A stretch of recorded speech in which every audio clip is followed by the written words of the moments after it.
दोस्तों आप सबको चाय में से एक बार फिर से आप सबको अपने इस वीडियो में मैं आपका स्वागत करता हूं। दोस्तों इस वीडियो के माध्यम से आज हम जानने वाले हैं क्या मसीही लोग मांसाहारी होते हैं या शाकाहारी होते हैं।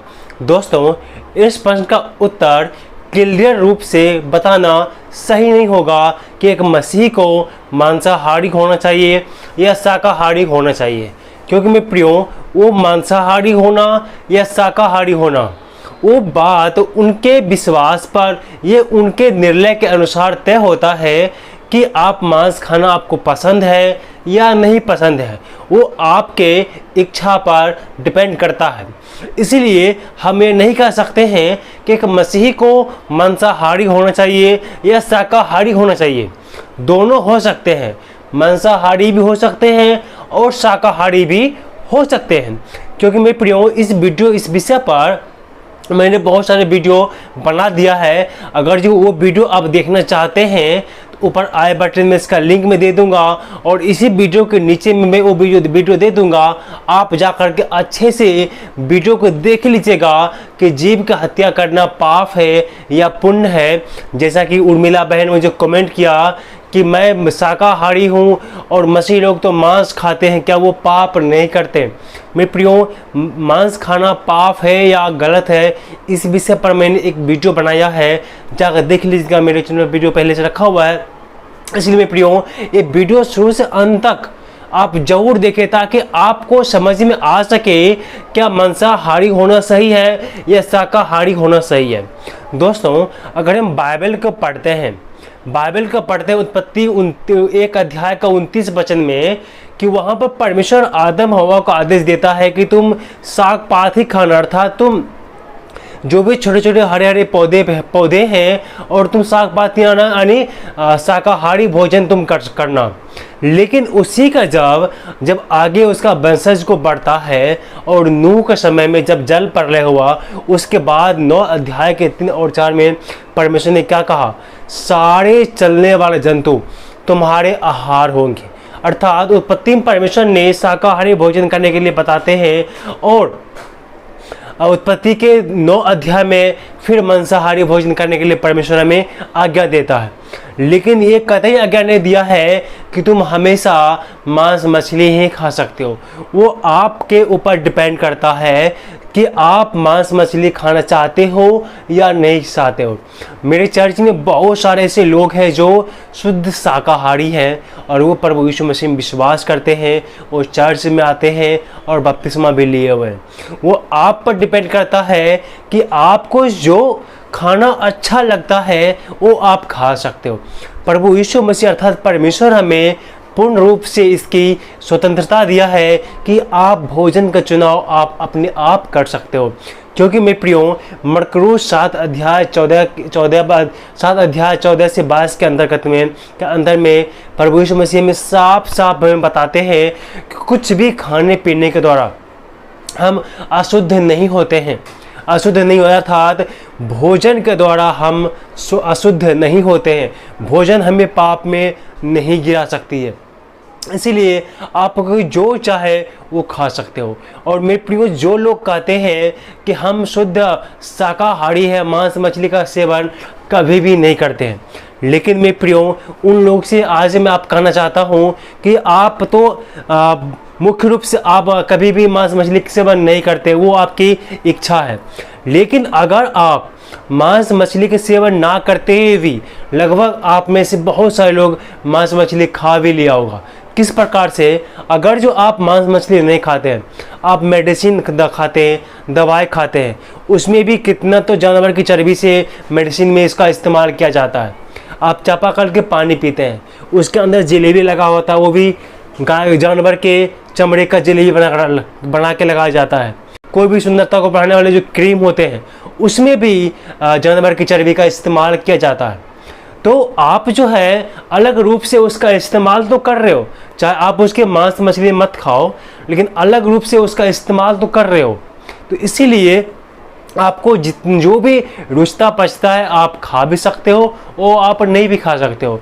वो आपके ऊपर में डिपेंड करता है, आपके ऊपर में निर्भर करता है कि आपको मांस मछली खाना है तो खाइए, आपको मांस मछली नहीं खाना है तो आप मत खाइए। बाइबल एक आपको कभी भी ज़बरदस्ती नहीं करता है कि आप यीशु मसीह में विश्वास करते हैं तो आपको मांस मछली खाना ही पड़ेगा। ऐसी बात नहीं है। बाइबल में ऐसा एक भी वचन नहीं पाया गया है। जब शुरू से उत्पत्ति से लेकर प्रकाशित वाक्य तक आप पूरा बाइबल को पढ़ेंगे तो आपको ऐसे कभी पर भी ऐसा वचन आपको नहीं मिलेगा कि आपको यीशु में विश्वास करते हैं तो आपको मांस मछली खाना ही पड़ेगा। ऐसी बातें नहीं है। वो आपके इच्छा पर डिपेंड करता है। आपका मर्जी है तो आप मांस खा भी सकते हो, आपकी इच्छा नहीं है तो आप नहीं खा सकते हो। अर्थात एक वचन आपके सामने मैं पढ़ना चाहता हूँ जो बहुत ही इंपॉर्टेंट वचन है। पौलुस के पत्री में साफ साफ लिखता है, रोमियो 14:3 में यहाँ पर लिखा हुआ है, खाने वाले न खाने वाले को तुख जाने और न खाने वाले पर दोष न लगाए, क्योंकि परमेश्वर ने उन्हें भी ग्रहण किया है। क्योंकि परमेश्वर ने उन्हें भी ग्रहण किया है। जो लोग खाता है उसे भी आप गलत नहीं बोल सकते हैं और जो लोग नहीं खाता है उसे भी आप गलत नहीं बोल सकते हैं, क्योंकि परमेश्वर ने दोनों को ग्रहण किया है, खाने वाले को भी और ना खाने वाले को भी। इसीलिए आपकी इच्छा है तो मांस खा भी सकते हो, आपकी इच्छा ना हो तो आप मांस नहीं भी खा सकते हो। लेकिन आप आरोप किसी पर भी नहीं लगा सकते हो कि तुम मांस मछली खाते हो, तुम पाप करते हो। जानवर को हत्या करना पाप नहीं है। मैंने पिछले वाले वीडियो में साफ साफ आपको बतला दिया है कि जानवर की हत्या करना पाप नहीं है। अगर जो आप अभी भी नहीं समझते हैं तो मुझे कमेंट कीजिएगा, मैं फिर से एक वीडियो बनाऊंगा। क्योंकि मेरे प्रियो, जानवर में सिर्फ प्राण और शरीर होते हैं, आत्मा नहीं होते हैं। इसलिए जानवर की हत्या करना पाप नहीं है बाइबल में। आप जानवर के मार के खा भी सकते हो, नहीं तो नहीं भी खा सकते हो। मैं बार बार आपको बोल रहा हूँ, एक बात मैं बार बार रिपीट कर रहा हूँ, क्योंकि आप लोग बार बार कमेंट करके पूछते हैं और जो मैंने पिछले वाला वीडियो बनाया है उसे आप नहीं देखते हैं। इसलिए जब तक आप पूरा वीडियो नहीं देखेंगे आप जो है नहीं समझ पाएंगे। तो मेरे प्रियो, आप चाहे तो शाकाहारी रहिए चाहे तो मांसाहारी रहिए, परमेश्वर आप दोनों को ग्रहण करता है, परमेश्वर आप दोनों को आशीष देता है। और कौन सा स्थिति में हम मांस मछली को नहीं खा सकते हैं वो भी मैं आपको बतला देता हूँ। क्योंकि बहुत सारे लोग क्या इसका मतलब होता है जो मांसाहारी है उसी के घर में जा कर के या उसी के आसपास रह कर के ज़्यादातर मांस मछली को खाते हैं। ऐसा हमें नहीं करना चाहिए। हमें कब मांस मछली को नहीं खाना चाहिए, एक वचन में आपके साथ में पढ़ना चाहता हूँ। यही रोमियो 14 अध्याय का 21 में लिखा है, भला तो यह है कि तू ना मांस खाए और ना दाखरस पिए और ना कुछ ऐसा करे जिससे तेरा भाई ठोकर खाए। अगर जो आप मसीह हैं और आपके घर में या आपके घर के आसपास कोई शाकाहारी लोग रहता है, जिस शाकाहारी व्यक्ति रहता है या परिवार रहता है जिसको आपके मांस खाने से उसे ठोकर लगता है, तो उस स्थिति में आप मांस मछली ना खाएं। उस स्थिति में परमेश्वर का वचन हमें साफ मना करता है। अगर जो मेरे परिवार में किसी को मांस मछली पसंद नहीं है तो मैं मांस मछली नहीं खाऊंगा अपने परिवार में, बाहर जाके खा लूँगा लेकिन घर में नहीं खाऊंगा। उसी प्रकार से अगर जो आपके पड़ोसी में या आपके आसपास में किसी भी जहाँ पर आप रहते हैं वहाँ पर अगर जो उस व्यक्ति को ऐसा पसंद नहीं है कि आप मांस मछली को खाएं तो वहाँ पर आप कृपया करके ना खाएं, वहाँ पर आप ना खाएं। क्योंकि मेरे प्रियो, वचन कहता है भोजन के लिए परमेश्वर के काम को नहीं बिगाड़ना है। अगर जो आपके मांस मछली खाने के वजह से सामने वाले विश्वास से गिर जाता है, सामने वाला मसीह पर कलंक लगाता है, तो वहाँ पर आपको मांस मछली नहीं खाना है। अगर आपको खाने का मन है दूर कहीं जाकर के आप खा लीजिए, परंतु वहाँ पर आप ना खाइए, क्योंकि आपके मांस मछली वहाँ खाने से सामने वाले को ठोकर लगता है। इसीलिए आप जो है वहाँ पर ना खाए तो आपके लिए और एक सच्चा मसीह जीवन के लिए सबसे अच्छा साबित होगा। इन बातों को आप जो है ध्यान रखिए और उसके बाद जो खाता है उसे खाने दीजिए। और आपका मर्जी है आप शाकाहारी रहने का तो आप शाकाहारी रहिए, लेकिन ये बात जान रखिए कि बाइबल में मांस खाना मना नहीं है। वो आपकी इच्छा है या आपकी स्वतंत्रता है।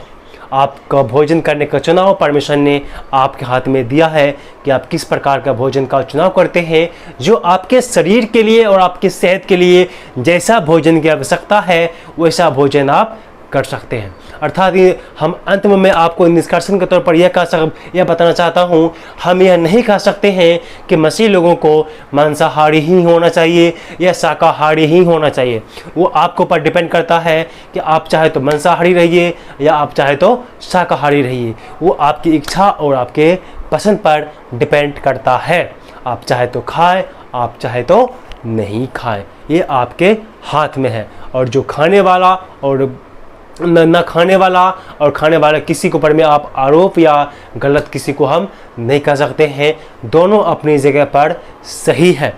मैं उम्मीद करता हूं कि इस वीडियो के द्वारा, इस संदेश के द्वारा आपको जो मन में सवाल था कि एक मसीह को मांसाहारी होना चाहिए या शाकाहारी होना चाहिए, आपके मन में जो सवाल था, मैं उम्मीद करता हूं कि उसका प्रश्न का उत्तर आपको मिल गया होगा।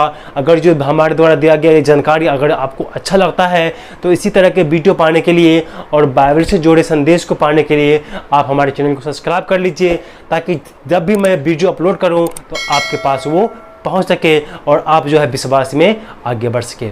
परमेश्वर आप सबको आशीष दे।